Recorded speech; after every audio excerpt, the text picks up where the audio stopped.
Mathieu Sisman, pourquoi avez-vous pensé à cette pièce en particulier pour représenter votre exposition? Alors, j'ai choisi une pièce relativement difficile mais symptomatique de la Renaissance italienne, du Quattrocento florentin.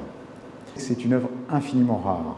On ne trouve, pour ainsi dire, jamais de représentation du Christ enfant isolé. Il se retrouve toujours avec sa mère, dans une scène complète, etc., ou dans une crèche. Là, il est tout seul, et c'est intéressant, parce que c'est un sujet superbe. La position des mains est étonnante.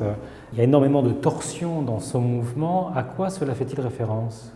C'est difficile de déterminer le cadre de sa provenance. On a deux hypothèses. Soit c'est un enfant de crèche, donc complètement isolé, dans un petit berceau d'osier. Ça existe, on a vu ça, Rossellino en a fait quelques-uns. Ou c'est un enfant de vierge à l'enfant qui vient s'incorporer de manière indépendante dans la Vierge, qui est aussi en terre cuite, polychrome probablement. Et il viendrait ici s'appuyer sur son coude, sur le manteau de sa mère, et son autre main serait plutôt un signe divin. En quoi est-ce que cet enfant représente pour vous le changement de paradigme entre l'Antiquité, l'art gothique et la Renaissance?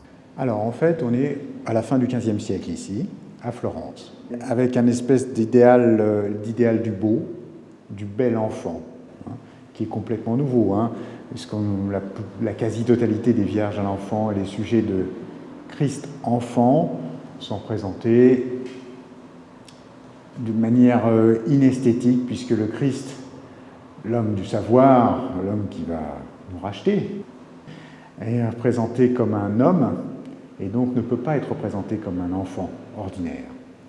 Là, on part sur une nouvelle conception esthétique où l'enfant Jésus est beau. Il est tout potelé. Absolument.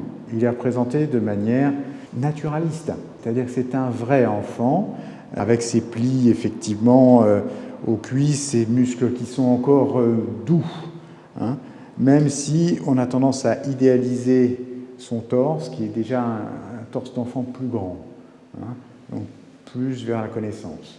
Avec aussi ce visage de l'enfant complètement illuminé, les yeux ouverts, comme hyper conscient. À Florence, on essaye de trouver la beauté partout, même à l'endroit invisible. C'est-à-dire que même la partie qui ne se verra jamais, le dos, est parfaitement fini et très belle. On peut le voir ici, je vais vous montrer si vous voulez. Hop, voilà. Tout est équilibré, vous voyez, sur les formes du dos, des fesses, ici, les plis des jambes à l'arrière. Tout est beau.